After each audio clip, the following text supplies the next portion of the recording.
Okay, well, thank you very much. And again, I wanted to thank Patricia and Tara Hedrick and Barbara Thompson for inviting me to be on this panel, and the tech team for its support for what is now a virtual panel, as I was unable to come to Wichita. My task, I was asked to talk about my life as a print dealer, and I think it sums it up in the first sentence. I love prints, but it's really a cross-section of my 45 years of buying, collecting, and selling prints. It is primarily shown through block prints, but with a few non-block prints which contributed and helped form my life as an obsessed print person, with a few stories and anecdotes along the way. I will talk about a few missed opportunities and regrets and a lot of favorites. It's a 45-year journey of a print nut in a nutshell, pun intended. In the late 1960s, I was an undergraduate in business and economics. I thought I would go into my father's business, which was a large highway billboard company, primarily in Southern California. I grew up around large visual images, but that wasn't for me. Business was not a viable major for a child of the 60s generation. I was interested in photography. My summer job was actually doing photography at my father's business. So I dropped out of school and changed to an art major in photography and ceramics in 1971. My early and only printmaking contribution was a process I developed making photo etching and embossing in a clay slab. This is one of those examples. These are my only prints, actually. These are three-dimensional clay prints, and I applied to graduate school to pursue that, to study with Robert Heineken at UCLA, who was one of the deans of the modern photography movement in that period. Well, as it turned out, I didn't get into graduate school, as Heineken did not accept me. But that presented new opportunities. So as Yogi Berra said, when you reach a fork in the road, take it. So rather than go to graduate school, I decided to do the grand tour and made a trip to Europe, 2 trips in 1973 and 1976. And in that time, I became fascinated with art history. You know, I had a couple of classes which I did very well in as I was studying art, but I wasn't an art history major. But when I went to Europe, it was a magical experience. And it exposed me to art history in ways I never could have dreamed just looking at it in textbooks. And so I spent a year and a half there, and 6 months of that was in Amsterdam, living on a houseboat on the Amstel River. I had also become interested in Dutch 17th century art. It all started, my career in print selling, when I went to the Amsterdam Library and began to look through the 15-volume Holstein catalog of Dutch and Flemish 16th to 17th century prints. For some unknown reason, I was trying to locate the first entirely secular, non-religious print. Well, as it turns out, it was Lucas van Leyden's The Milkmaid, 1510. Now, I had never been interested in prints, but something possessed me to go to the Amsterdam Rijksmuseum print department and ask to see van Leyden's Milkmaid. I thought it'd be really interesting to see the actual print. So the keeper of the prints brought it out and put it on an easel in front of me and commented, "Please be careful, this is very valuable," with a thick Dutch accent. But this was incredible. I was actually looking at a nearly 500-year-old print right in front of me. And that's where it all started, with this print.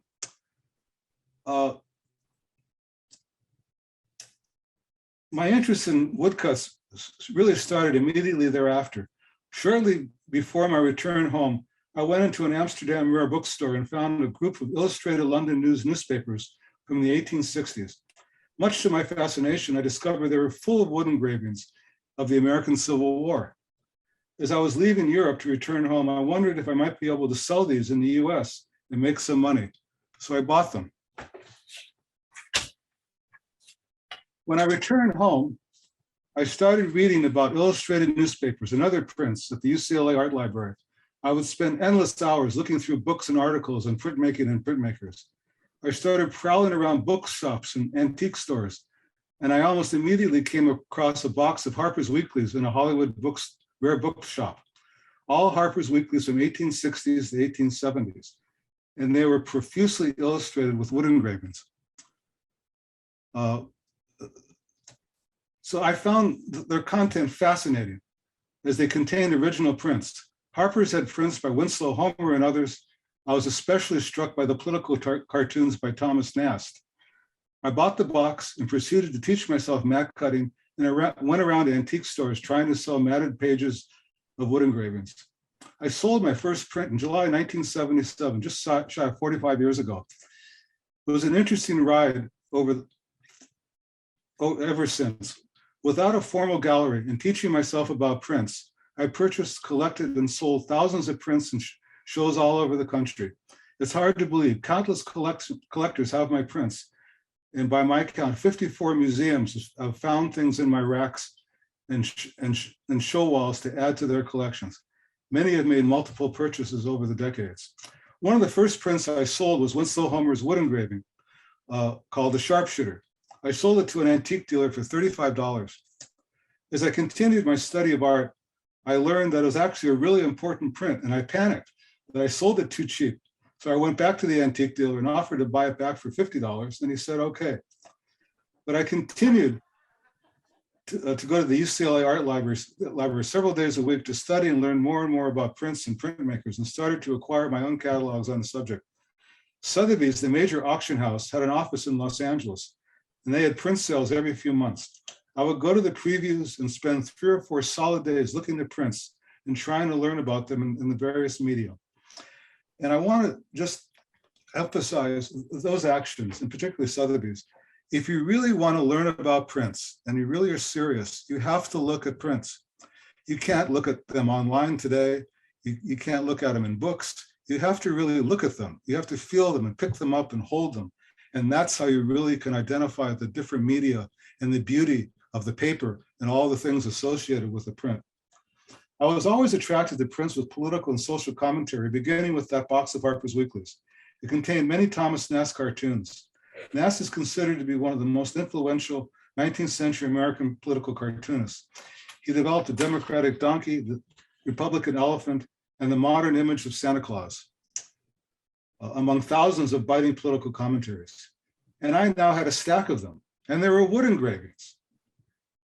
I'm just going to show a couple more examples of Thomas Nast's work. This is in the 1860s, and again, this is a woodcut.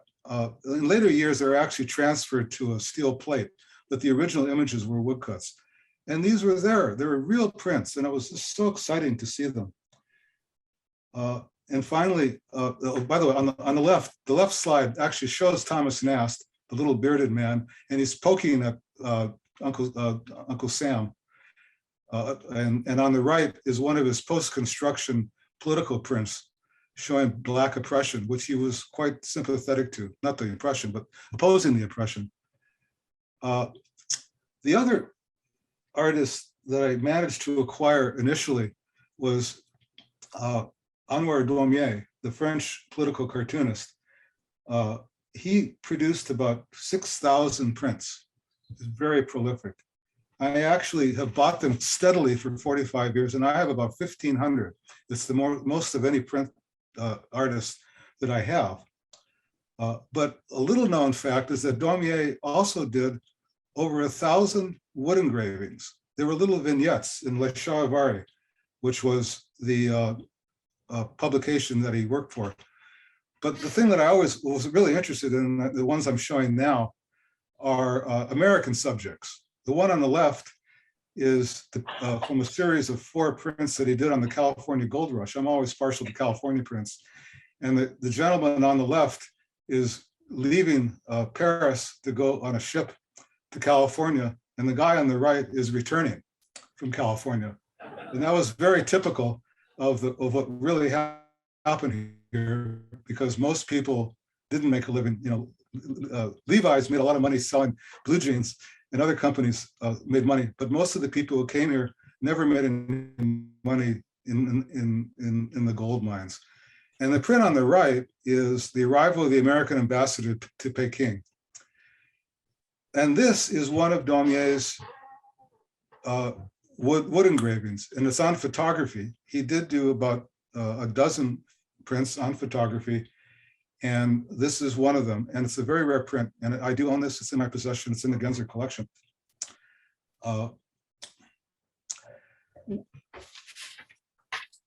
One of the things that I find was always interesting in this business is that I buy things that I like. I buy things that are interesting to me.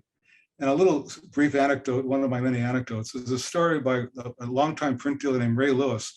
Ray Lewis was giving a lecture on prints to one of our meetings. And he was talking about, sometimes you find a print that is the rarest thing in the world. It's the only example of this guy's prints or woman, and it's incredibly important art historically, and nobody cares but you. And that happens a lot. I buy things that I like. One of the interesting things I like is woodcut maps. And this is one of the New World by Munster from 1540. Now, another little anecdote. When I was in London, I saw an absolutely brilliant impression of this print. This is a rather normal print. It's not, the blacks are not black, but the one I saw in London was $2,000, and this was in the early 80s. And I couldn't afford it because I'd spent all my money. And to this day, I regret not buying that print because I've never seen an example that was nicer than that one. Munster also did maps like this. This is one of Asia. And these are like little figures. They were fantasy maps in many cases. And they're just a wonderful vehicle for the development of printmaking. Another early but affordable vehicle for purchasing prints is a Nuremberg Chronicle. It's a highly important book. It's one of the first very thorough investigations of the history of the world, and it was 1493. That's 1493. That's the year after Columbus, and it's over 500 years ago, and it's profusely illustrated with woodcuts. This is a print in my collection of the view of Nuremberg. This is the largest view in that book. But again, this one is probably not so affordable, but there are many prints in the Nuremberg Chronicle that one could buy and have a 500-year-old woodcut. This is another example from the Nuremberg Chronicle. It's Adam and Eve, also from 1493. Another vehicle, getting more into now color woodcuts, is what's called the Kerascuro Woodcuts, which were done in the 1600s primarily in Northern and Southern Europe. And they were done to really simulate watercolors and drawings. But they are some of the first European and Western American woodcut prints. Now, I had an opportunity to have several of these on consignment once, many years ago. I didn't have them for very long because the consignor took them back and gave them to another dealer. That was unfortunate, but these are two of the prints that I did have. And you can see we're starting, in the 1500s, to look at color prints and color woodcuts as a viable option for printmaking. Paul Gogan, of course, you all know Paul Gogan, did a series of prints from a set called the Noah Noah series. This is his print of the creation of the universe, 1893. Now, this is another one of the anecdotes, which is probably the most fascinating thing that ever happened to me. Many years ago, the Chicago Art Institute print curator, Mark Pascal, gave a talk at the LA County Museum. He encouraged visitors to Chicago to come to the print department and look at prints. For many years, I did a Chicago print fair and always made a point of going down and seeing him and looking at something, whatever print or artist was on my mind that day. And again, I want to emphasize, look at prints at any opportunity you can. That's how you learn. So that year, I just purchased this Gogan. So I decided to go down and look at Gogan prints, which I did. And there was a gentleman by the name of Sam. And Sam, this was in the 80s, was probably 80 years old. He had been working for the museum since the 1940s. And he rolled out a cart of Gauguins, box after box after box of Gauguins. Unbelievable. And it turned out that this group of Gauguins were all early proof impressions, unique states, unique coloring, individually printed by Gauguin. And along with it on the cart was a catalog raisonné. And that catalog raisonné by Kornfeld, when I started looking through it, I realized that I was looking at the prints that were in the catalog raisonné that was in front of me. And this was an amazing thing. And then Sam proceeded to tell me the story of how they got these prints. In the late 1940s, they were offered this huge collection of Gauguins, and it was $45,000. And the museum and the print department and the board of trustees debated for days whether they wanted to spend $45,000 on this amazing collection of Gauguin prints. Unbelievable. And they did buy them, as you see, as I described. But boy, what an almost missed opportunity that was, because this is a very rare group of things. German Expressionism is another area that was alluded to earlier by Josie, that really shows the vehicle of woodcuts. This is one that I owned years ago called called Sunrise by Eric Heckel. And what's interesting, you might notice that it's not quite square. It creates a tension in the composition, which is, and the primitive nature of German woodcuts and German Expressionist woodcuts is really wonderful because it really shows that organic nature and quality that they possess. Many of them are in color. I don't have any pictures of my own collection or some that I've sold in color, but I think this is a very good example of that movement from about 1914. Its peak was around 1909, the really seminal version. This is about mid-period. And I would love to have an Edvard Munch, The Scream, or a vampire, or something of that nature. But the cost is prohibitive. But I do have this one Edvard Munch, a very rare one called Gardens in the Snow from 1913. But it's not $350,000 as the others might be. It's not inexpensive, but it is an Edvard Munch, and it's a really wonderful print, I think. I think Barbara's going to talk about Japanese prints, and I'm just going to make a reference to Japanese prints and why I don't have them, generally speaking, because it's the scholarship, and I like to know what I'm doing. I like to be able to describe things properly and do my research. And the really true masterpieces of 19th century and earlier Japanese prints are so difficult to discern. The stamps and all of the information required to know, I just don't feel confident. I have a lot of colleagues who are experts in Japanese prints, but I don't feel confident in selling them. Although I do get involved with contemporary and 20th century, because the standards are much more Western. And this is a print called Commander Perry Entering Japan in the Black Ships, which is kind of one of the more modern prints. It's just called the Ukiyo-e School. The Yokohama School. And it's a wonderful print because it shows that American influence and because it shows Commander Perry entering the Japanese waters. And to that end, this is another modern Japanese print by Masami Toroka. It's called 31 Flavors and Made in Japan. So this is the second American invasion of Japan. And this is another modern Japanese printmaker by the name of Obata. Now, in 2000, the LA County Museum had an exhibition called Made in California, Art, Images, and Identity, 1900 to 2000. And in that exhibition, there was a section on woodcuts. And they showed most of the predictable and important artists who worked in California: Bauman, Lemos, Gerhardt, Rice. And they had several examples of these prints by Obata, but they were described as woodcuts. And I read the label and I thought, geez, that's a terrible mistake. These aren't woodcuts, these are watercolors. But when I really looked closely, I realized that they're not watercolors.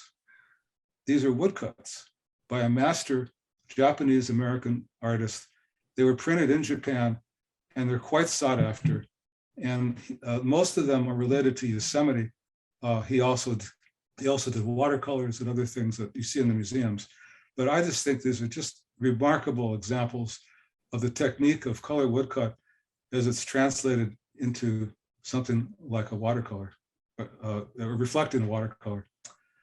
Another interesting area that I got involved with is the British Linocut school called the Grosvenor School. And these were modernist prints that were done primarily in the 20s and 30s. And the person who started the movement is Claude Flight.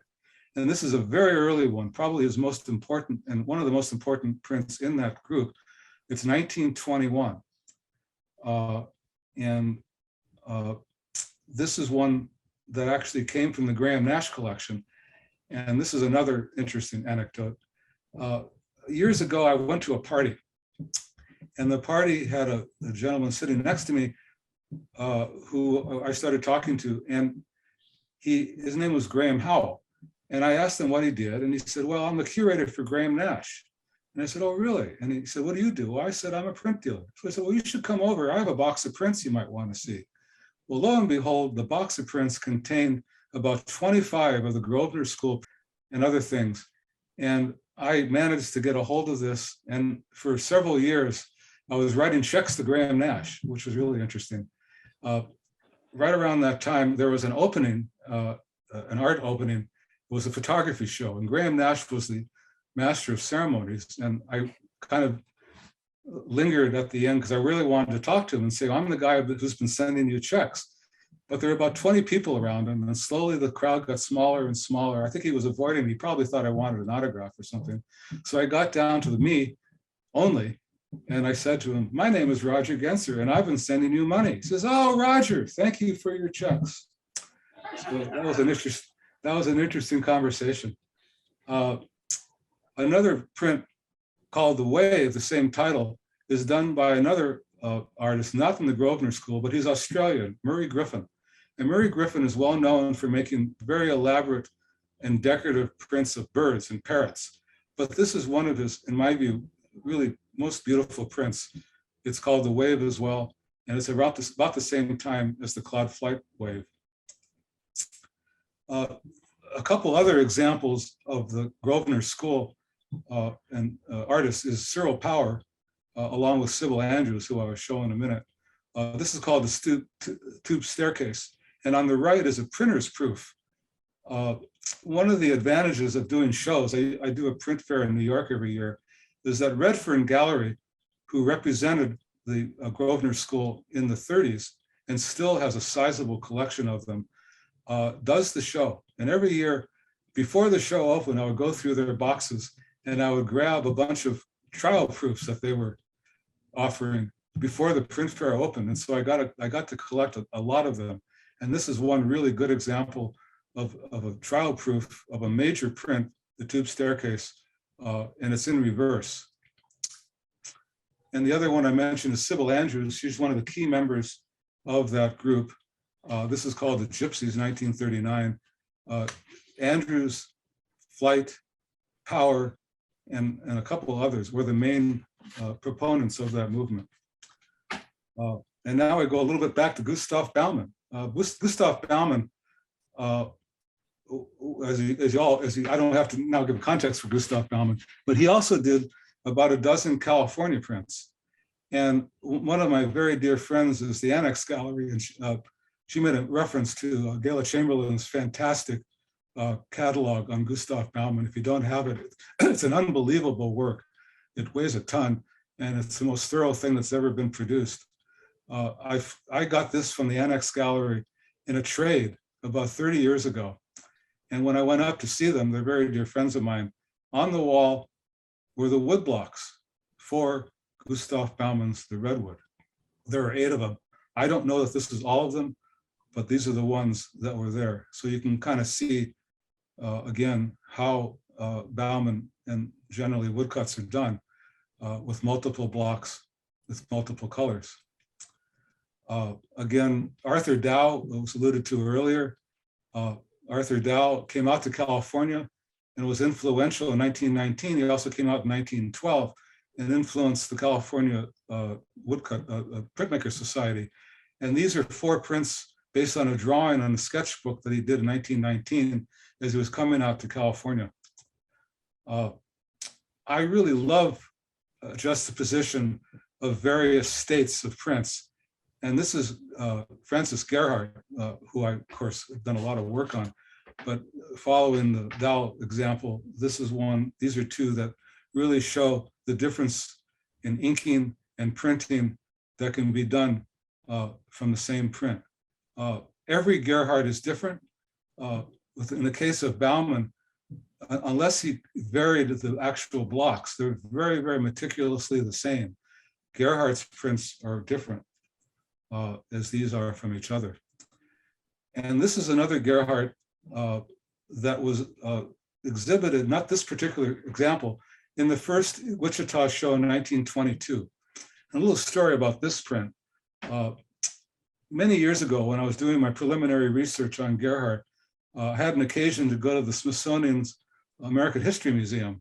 I do a show in Washington, D.C. every year, and just like in Chicago, I always make a point of going to a museum collection and looking at something. Well, this something happened to be the Gerhardt collection, along with their archives. And so I got a lot of really interesting information about Gerhardt. But this print was given to the museum by Gerhardt, and it's just a striking example. I've had it before. None of them will ever live up to this print. It is just incredibly beautiful. Another print by Gerhardt, this is called Maypole, and the Smithsonian had a show of Gerhardt's work in 1928, where they exhibited a number of her prints, including a series that she did of children called the Let's Play series. The Let's Play series consists of about 23 prints, but they're small. They're about 7 by 7.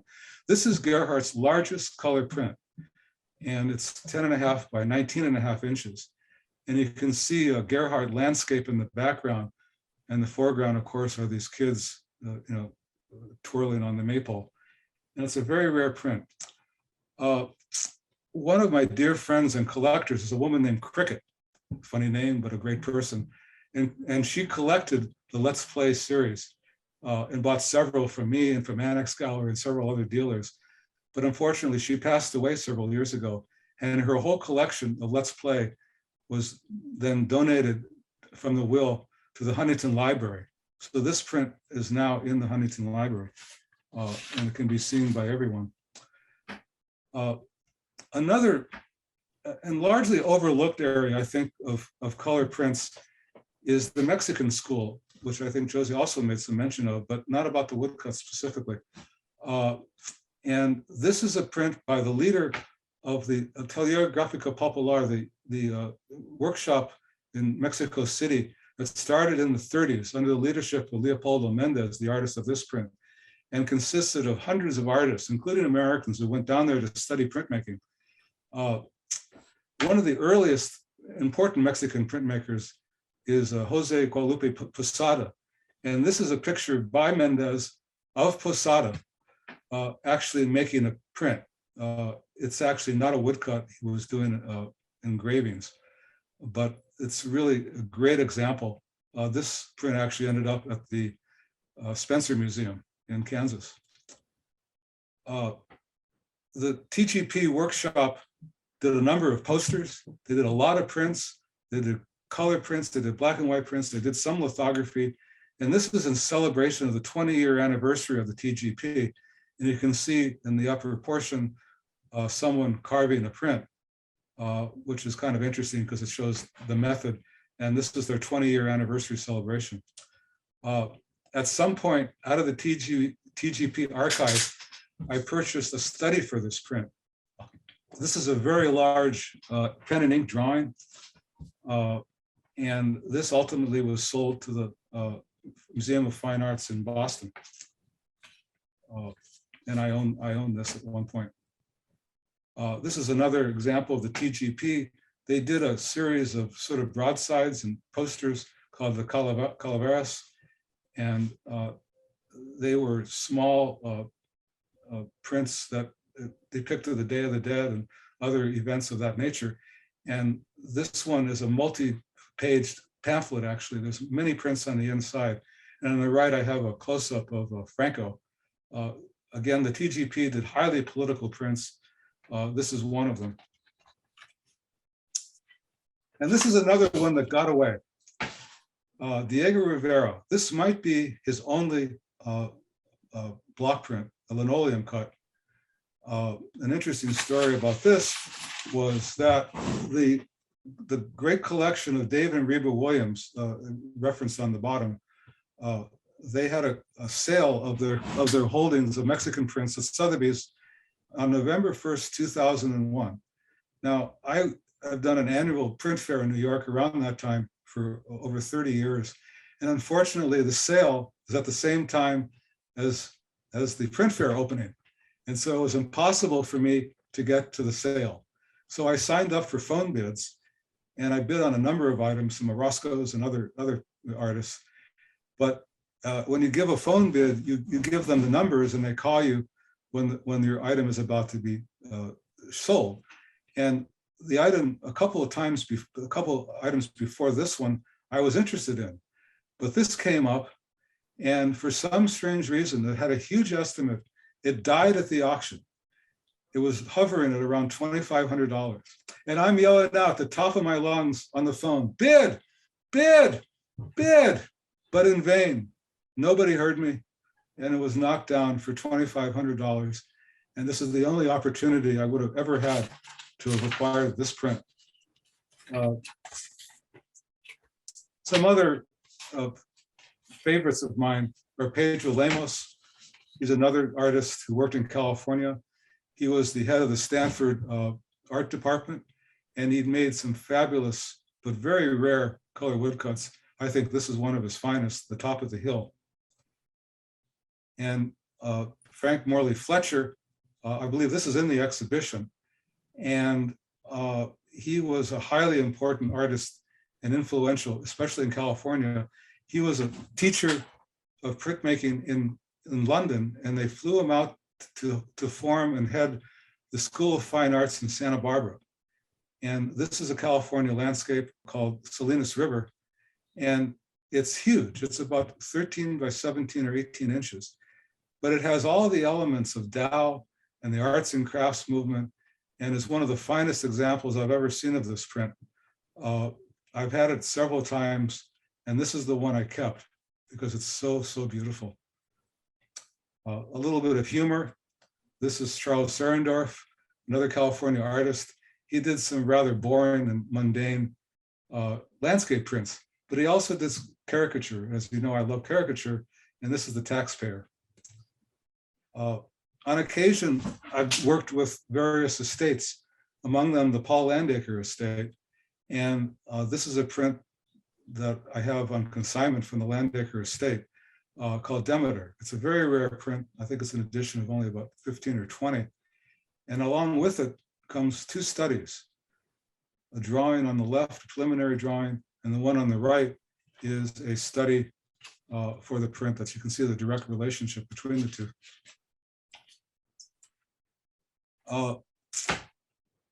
The WPA, as you probably know, was one of the very important vehicles for support of the artists in the 30s. But people often confuse the WPA, or they use that word loosely when they really mean regionalism, American regionalism. The WPA was very specific. It was specifically a series of programs funded by the government under Roosevelt. And they had various printmaking workshops and studios around the country. There are different sections, they called them. And this was done in the New York section, Chet Lamore called The Miners. Most of the prints in the WPA, done for the WPA, were lithographs. This is a very rare woodcut. I've had this for about 30 years, still not for sale, but it's only known in 2 examples. I think the other one is in the New Jersey Museum, which has the Newark Museum in New Jersey, which houses a number of WPA prints. I'm always partial to my newest acquisition. This is one I got a couple of weeks ago, William Rice, The Thaw. It's a really beautiful example. And I'm really happy to have it. And I'm going to close with one more Gerhardt. And this sort of comes full circle. This was in the exhibition that I curated a couple of years ago. And this print was in the annual exhibitions of American block prints held at the Wichita Artists Association, the fourth one in 1931. And it was purchased by the museum because, and primarily, it's a great print, but here it is. This one was exhibited in Wichita at the Wichita Art Association exhibition in 1931. And that's my slideshow. I wanted to just emphasize one thing going out. If you want to learn about prints, you have to look at prints. Thank you.